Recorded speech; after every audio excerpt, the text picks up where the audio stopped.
Notre monde est gigantesque. Et il existe un tas de types de vie autour de nous. Cela pourrait sembler choquant, mais il y a environ 7,7 millions d'espèces d'animaux sur notre planète.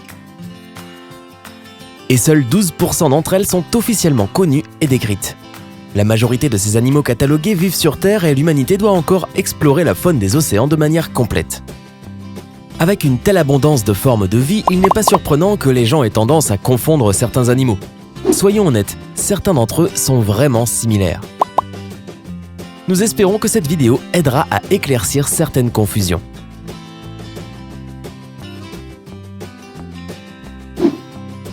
Lapin versus lièvre. Les lapins et les lièvres appartiennent à la même famille, les Léporidés. Il n'est donc pas étonnant que ces créatures mignonnes soient celles que nous confondons le plus. Cependant, si tu les regardes attentivement, tu remarqueras facilement leurs différences. Les lièvres sont généralement plus rapides et plus grands que leurs cousins, les lapins. Leurs oreilles et leurs fortes pattes arrière sont également plus longues et ils ont de plus grands pieds. Tu pourrais également dire que les lièvres sont plus courageux que les lapins.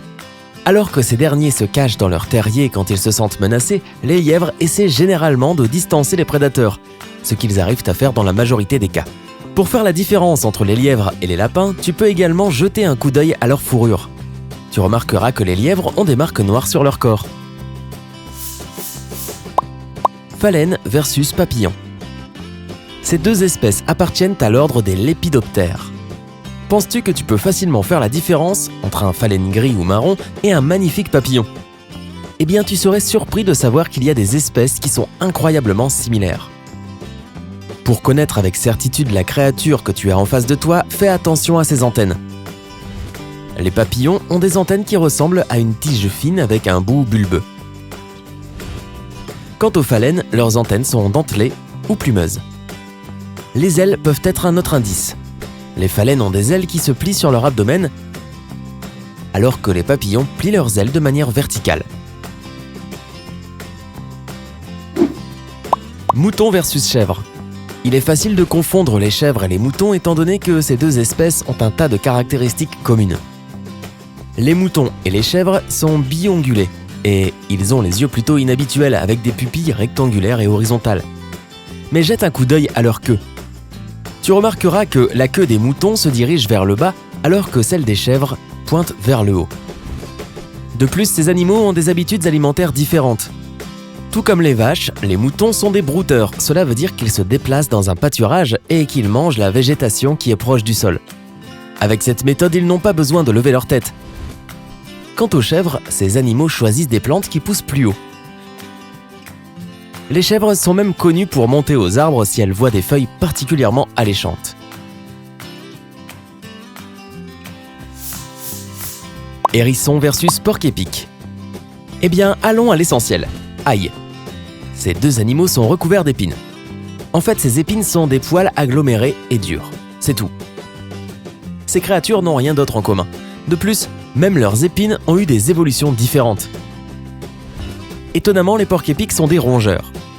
Et comme tous les rongeurs, ils ont de grandes dents de devant, qui donnent généralement l'impression qu'elles n'ont jamais été lavées. Après mûre réflexion, c'est probablement le cas. Les porcs-épics utilisent leurs dents pour manger la végétation. Quant aux hérissons, leurs museaux et leurs dents sont pointus. Et ce sont des omnivores qui se nourrissent d'insectes, de grenouilles, de plantes et de fruits. Cette espèce mignonne est commune en Afrique, en Asie et en Europe. Mais si tu vois une créature avec des épines dans la nature en Amérique du Sud ou du Nord, alors c'est un porc-épic. Lama versus alpaga. Ces Paridigitae appartiennent à la même famille, les Camélidés. Pour faire la différence, prête tout d'abord attention à leur taille. Les lamas adultes sont beaucoup plus grands que les alpagas, dont le poids varie généralement entre 45 et 75 kg. Quant au lama adulte, il peut peser jusqu'à 180 kg. Si les deux animaux font la même taille, regarde leurs oreilles. Les oreilles des alpagas sont courtes et en forme de lance, alors que les lamas ont de longues oreilles arrondies. De plus, la tête du lama est plus longue et elle n'a généralement pas de poils. Un alpaga a une tête légèrement duveteuse.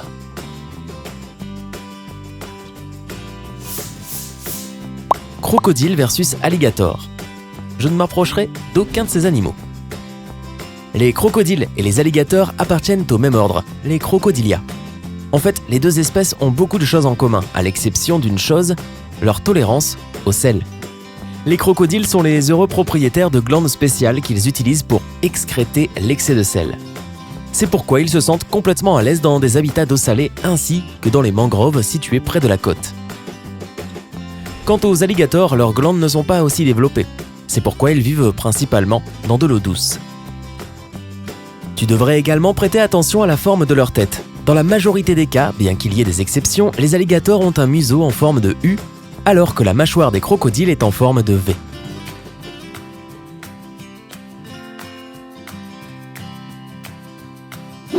Lions de mer versus phoques. Les phoques et les lions de mer sont des animaux avec des pattes en forme de nageoire, ou pinnipèdes. Cependant, les nageoires des lions de mer sont plus grandes et recouvertes de peau. Les phoques ont des nageoires légèrement palmées et chaque doigt a une griffe. Les phoques sont généralement plus petits et plus heureux dans l'eau plutôt que sur terre. Tu pourrais avoir remarqué qu'ils préfèrent ramper sur leur ventre quand ils sortent de l'eau. Quant aux lions de mer, ces créatures peuvent marcher. Les lions de mer ont des oreilles qui ressemblent à des petits abattants. Les phoques n'ont pas d'oreilles externes.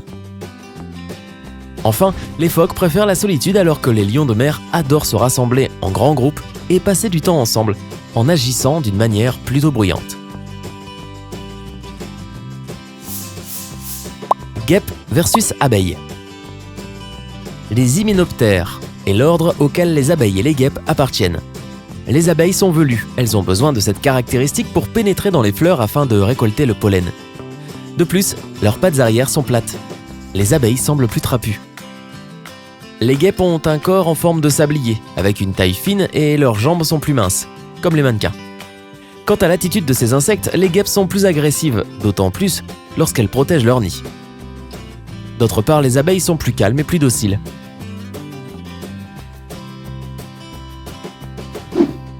Grenouilles versus crapauds. Les crapauds et les grenouilles appartiennent à l'ordre des anoures. Mais il existe quelques différences importantes entre ces espèces. La peau de la majorité des grenouilles est lisse, alors que la peau des crapauds est épaisse et bosselée. Les pattes des grenouilles sont longues et fines et délicieuses, et leurs yeux sont grands et globuleux. Quant aux crapauds, leurs jambes sont courtes et leurs yeux sont plus petits. Si tu es chanceux, tu pourrais remarquer une autre différence. Les grenouilles organisent leurs œufs en un groupe qui ressemble à une grappe de raisin. Les crapauds pondent leurs œufs en rangée. Dauphins versus marsouins. Les dauphins et les marsouins appartiennent à l'ordre des cétacés. Pour les différencier, tu dois prêter attention à leur corps, leurs nageoires et leur tête. La majorité des dauphins ont une tête pointue, une nageoire dorsale courbée et des corps minces. Les marsouins ont des nageoires dorsales triangulaires, des corps forts et des têtes rondes. De plus, les marsouins ont des dents en forme de pelle et leur bouche est plus petite. Les dents des dauphins sont en forme de cône et elles sont plus saillantes. Tortues marines versus tortues terrestres. Les tortues marines et les tortues terrestres sont des reptiles et elles appartiennent à l'ordre des Chelonia. Mais les tortues marines ont des pieds palmés, étant donné qu'elles vivent principalement dans l'eau, et cela facilite la nage. De plus, leurs carapaces sont plus légères et plus plates. Au contraire, les tortues terrestres préfèrent la terre. Leurs pieds ne sont pas palmés, étant donné que cela présenterait des difficultés pour qu'elles se déplacent sur un sol irrégulier et pour creuser dans la terre. Tu reconnaîtras toujours une tortue terrestre grâce à sa lourde carapace en forme de dôme. Léopard versus jaguar. Ces deux espèces sont achetées et ce sont en fait de gros chats. Cependant, ton premier indice pour les différencier devrait être l'endroit où tu as vu l'animal. Tu peux trouver les jaguars en Amérique centrale et en Amérique du Sud, et parfois au sud-ouest des États-Unis. Quant aux léopards, ils vivent en Asie et en Afrique. Une autre manière de distinguer ces gros chats est d'examiner les groupes de taches noires qui décorent leur fourrure. Si tu oses t'en approcher d'aussi près, à l'intérieur de chacun de ces groupes de taches, les jaguars ont des points plus petits. Les léopards sont plus maigres et un petit peu plus petits que les jaguars. Ils ont aussi une queue plus longue. Selon toi, quel duo d'animaux est le plus dur à différencier? Raconte-nous dans les commentaires. N'oublie pas d'appuyer sur j'aime et de t'abonner à notre chaîne. C'est la meilleure manière de rester avec nous du côté sympa de la vie.